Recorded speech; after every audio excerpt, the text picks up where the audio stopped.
So we got a question from our buddy Jason here, he's 19 years old and he's been friends with his buddy since they were in 3rd grade, I believe. So long-time friends. And now that they're nearly adults, one of the things that his friend has done since day one is starting to wear on Jason. And it's the fact that he doesn't respect Jason's time.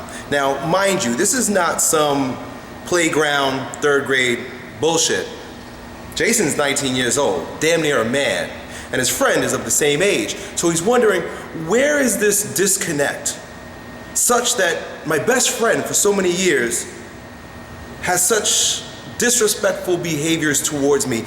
More specifically, what happens is he makes plans with his friend and his friend doesn't show up or shows up very, very late. But the thing is, he's always been doing this. And Jason comes to me for a little bit of insight. First of all, he wants to know, like, what's up with my friend and should I just move on?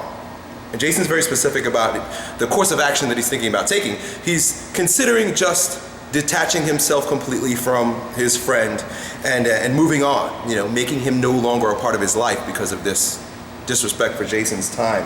Jason also goes on to say that he doesn't want to do that simply because this is really his only friend.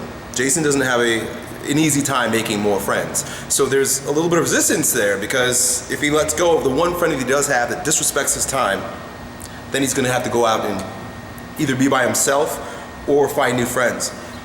The reason why I take this question, because it might seem to those who are watching it as like, well, big deal, toughen up, go get some new friends, right? It's very easy for us to be callous about other people's situations, right? It's more difficult to be empathetic with someone who reaches out with a problem that seems mundane, right? Or banal. It's a new word I started using, right? Just kind of mundane, boring, right? What's the big fucking deal? It is a big deal. And there's a lot of significance to what's going on here. And there's a lot of significance to how we experience all the relationships in our lives. It's my conviction that every single person in your life is there to act as a mirror reflection of who you are. There are parts of you that you are made to see through these people. And sometimes these are people that are very rude to you. Sometimes they're the meanest people to you.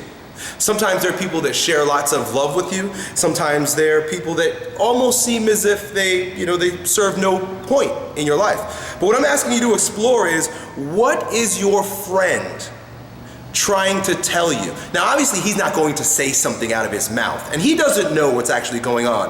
What I'm asking you to do is to be subjective about the relationship, about your experience with the relationship, and ask yourself, what is it that I'm supposed to learn through this person and the experience that I'm having with them, right? And that's for you to answer. That's completely for you to answer. But what I'm inviting you to do is to look at the circumstances in your life and ask yourself how you're creating them, how you're attracting them, bringing them into your life. Because you brought this boy into your life, this friend into your life, and he's still there, and you're still hanging on, right? There's an attraction that's causing you guys to be together. There's something that you're fulfilling for him, and he's fulfilling for you, right? There's an emptiness there. And you've got to ask yourself, I'm going to throw out some random ideas that I might have, but I could be completely wrong. My assumptions are just based on the way things typically work out. But you've got to really answer these questions for yourself. If you're sticking around with this guy and you don't have the capacity to go and make new friends, this and the fact that he's disrespecting you in this particular fashion means that you're being shown, right? You're given an opportunity right now. You're being tapped on or kicked by God or the universe or whatever it is that the intelligent forces amongst us is trying to wake you up to a particular idea that perhaps you are the leech, perhaps you are the problem, and you have some working to do on your ability to get people to honor and respect, appreciate, and deal with you fairly, or your ability to say no and cut ties where you are clearly being trampled upon, right?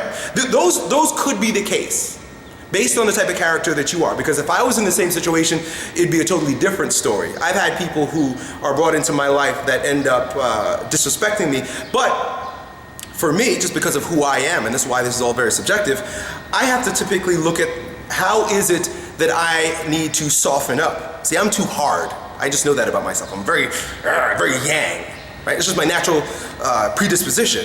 So usually when people are brought into my life that disrespect me in this particular fashion or seem to be wishy-washy, it's usually because it's showing me, Elliott, relax a little bit, bro.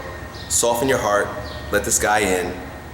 Not everything has to be transactional. Not everything has to have a hard purpose. That's what I have to learn. But from what I'm listening to your question, and you're telling me that you can't go out and make friends and that this guy's been stepping on you and you feel stomped on, you probably need to harden up, right? And I don't say that in a condescending way, like toughen the fuck up. What I'm telling you to do is to do some deep reflection on why you're letting this happen, and then what practical, pragmatic, grounded steps you can take to change yourself. You see, that's the most important thing. Change yourself so that the mirror reflection that other people provide you with looks more like what you want to see. Do you see? It's not that person's fault. We go around through our lives, pointing at other people as if they're somehow outside of us. But like I invited you to consider, everyone that's in your life is a part of you. You've drawn that person into your life. So we don't fix other people. We fix ourselves so that we can see in other people what we want to see. So that's it, my friend. I hope that's resourceful for you. Do some deep reflection about the type of character you are, about the version of yourself that you are and would like to become. Work on yourself, and you're going to notice that people are going to treat you differently. Good luck.